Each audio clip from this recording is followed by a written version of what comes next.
Bismillahirrahmanirrahim. Assalamualaikum warahmatullahi wabarakatuh. Selamat pagi, siang, dan malam kepada Bapak dosen sekalian dan teman-teman yang menonton video kali ini. Jadi pada video kali ini kami dari kelompok 6 kelas 2 pada mata kuliah Keamanan Informasi akan mempresentasikan laporan kami terkait tugas yang mengharuskan kami untuk mengerjakan soal-soal yang ada di webcode. Dan di sini saya dan teman-teman saya yang beranggotakan Abel Apriliani, NIM 182222008, ada Hansa Adila Reva dengan NIM 182224044, dan saya sendiri Amar Noval dengan NIM 182222066. Langsung saja, kami akan mempresentasikan hasil dari pengerjaan kami. Yang pertama, kami diminta untuk mengerjakan setiap salah satu exercise atau modul yang ada di kategori selain fokus kelompok kami. Oh ya, untuk fokus kelompok kami itu di modul A05 yaitu Security Misconfiguration. Kami mengerjakan exercise pada modul lain itu dengan menggunakan tabel yang ada di layar. Yang pertama itu pada modul A1, Broken Access Control, kami mengerjakan untuk modul Insecure Direct Object Reference dan Missing Function Level Access Control. Untuk Insecure Direct Object Reference itu pada soal 2 dan 3. Untuk soal nomor 2 itu cukup mudah. Kami hanya diminta untuk melakukan login sebagai Tom dan Cat. Dan kita hanya masukin user Tom dan passcat. Untuk soal 3 itu kami diminta untuk menemukan dua atribut yang ada di server response. Dan untuk menemukannya ini kita lakukan memprediksi kira-kira atribut yang mana yang ada di server response namun tidak ditampilkan di layar dan kita menemukannya itu row dan user ID. Untuk modul 2, modul selanjutnya, soal 2, ini kita diminta untuk menemukan elemen yang tersembunyi di page tersebut dengan cara kita melakukan inspect dan menemukan elemen yang tersembunyi. Oke. Selanjutnya untuk kategori A2 yaitu cryptographic failures, kita mengerjakan dua soal, dua exercise yaitu pada modul Crypto Basics. Yang pertama kita mengerjakan soal nomor 2 yaitu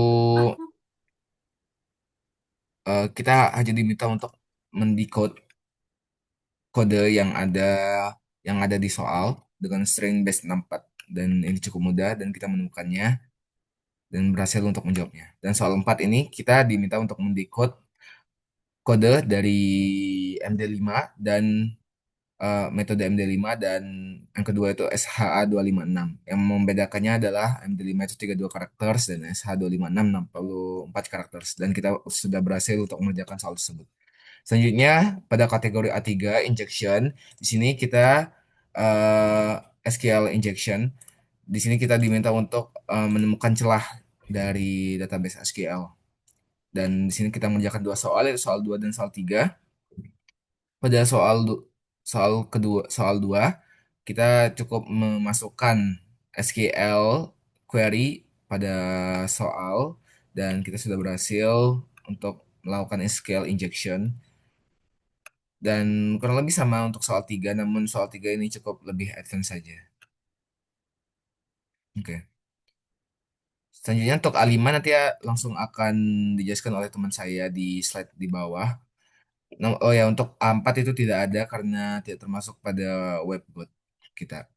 Selanjutnya untuk A6, di sini lumayan cukup ribet karena kita harus mengeksploitasi kerentanan dari salah satu metode ekstrim dengan cara menyisipkan kode dari modifikasi file XML.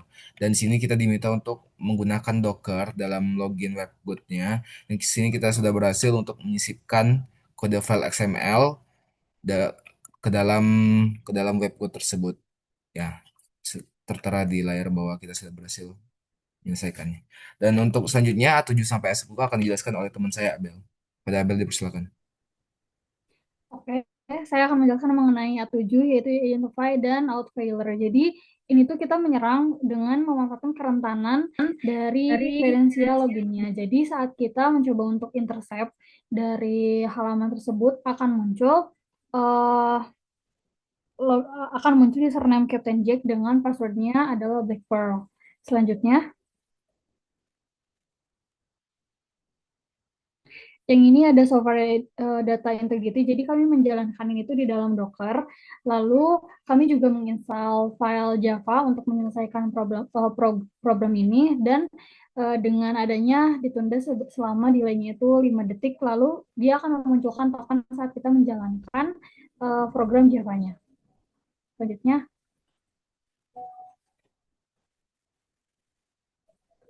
ini yang selanjutnya adalah mengenai login security. Jadi saya tuh seolah-olah bersikap sebagai username admin. Jadi saya pertama mencoba sebagai Abel Piliani lalu memasukkan password asal, tapi tidak berhasil login. Tapi saat saya menambahkan tulisan login sukses sebagai admin, maka dia tiba-tiba berhasil login sebagai admin, sehingga kredensial datanya itu tidak aman. Selanjutnya, nah, ini saya memaksa server untuk mengakses sumber data internal yang seharusnya itu disembunyikan. Jadi saya bisa mengubah gambar di sini yang asalnya itu bergambar kucing menjadi gambar jari.png. Padahal seharusnya private. Selanjutnya akan dijelaskan mengenai 5 mengenai problem yang kami coba selesaikan problem utamanya. Oke, jadi untuk A5 itu tentang security misconfiguration. Jadi terbagi dua. Yang pertama itu CSRF, CSRF. Jadi kalau misalnya CSRF ini lebih ke kalau misalnya serangannya itu dari kayak ya website yang lain gitu. Nah, mungkin supaya lebih kebayang kita coba jelasin dari problem yang pertama dulu. Jadi problem pertama itu basic get CSRF exercise. Jadi kita tuh disuruh mencet button yang ada di website WebGood, tapi itu pakai website lain, kayak nggak boleh mencet langsung dari situ. Nah, itu dibikin codingan HTML-nya yang mengarah ke button yang sama di WebGood itu, dan ya akhirnya kehack gitu. Itu tuh mirip sama kalau misalnya kita tuh lagi akses suatu website, terus keamanannya mungkin apa ya masih lemah lah. Nah, terus misalnya di website lain kita tuh apa kayak disuruh pencet ini supaya dapatin hadiah.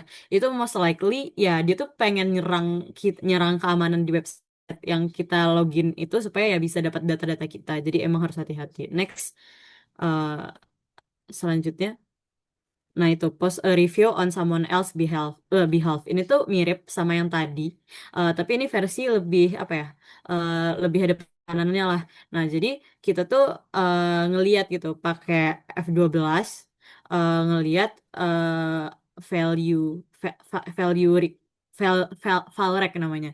Valrek itu tuh ya buat mengamankan walaupun sebenarnya nggak terlalu aman. Jadi si valrek ini kita bikin di HTML juga supaya dia tuh bisa ngepost review, dan itu udah dicantumin juga codingan dari HTML-nya, dan turun. Nah, jadi ya pas dijalankan langsung muncul eh, langsung muncul reviewnya gitu. Terus turun lagi. CSRFN content type itu lebih ke kan kita tuh pakai eng type-nya tuh text plain. Nah, jadi kalau kan sebenarnya kalau misalnya pakai JSON nggak bisa ya, tapi bisa dikelabuin karena dia tuh text plain, kita tuh bisa bikin JSON dalam bentuk dalam format text plain juga. Akhirnya ya eh, bisa bisa kehack ya kayak di laporan itu.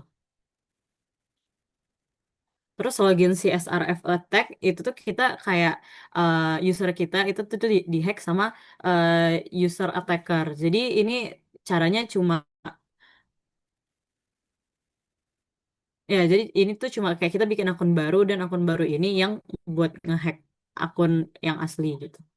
Terus lanjut ya, jadi XXA itu XML external entity. Jadi ini tuh cara ngehack pakai XML. Makanya waktu ngerjain ini aku pakai burp site namanya. Jadi yang pertama, yang let's try itu, yang let's try itu ya gampang kayak tinggal di pas kita ngepost itu langsung di intercept dengan codingan itu, kita ngeganti jadi file file C. Turun.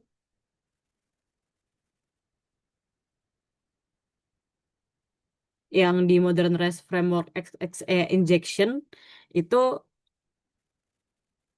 kita kan biasanya tuh REST API itu biasanya pakai JSON. Nah, kalau misalnya server masih nerima XML tanpa proteksi, XXE tetap bisa terjadi. Jadi kayak aku ngirim endpoint REST XXE content type dengan content type application XML dan hasilnya data dari file lokal tetap bisa diekstrak oleh server.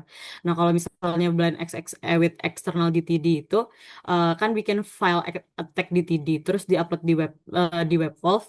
Terus payload XML ngimpor DTD ini dan mengeksekusi entitas attack SE. Hasilnya server nggak sadar baca file secret txt terus ya ke post gitu hasil dari secret txt-nya. Udah sekian.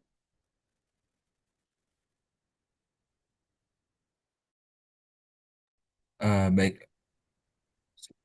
Untuk report cardnya ini ada report card kan. Jadi kami masing-masing mengerjakan di webgood akunnya masing-masing karena tidak bisa sharing akun ya. Ini buat yang punya Dila, Abel, dan ini punya saya yang login pakai BitLocker juga. Dan ini pembagian tugasnya. Jadi cukup sekian dari kelompok kami. Semoga bermanfaat. Wassalamualaikum warahmatullahi wabarakatuh.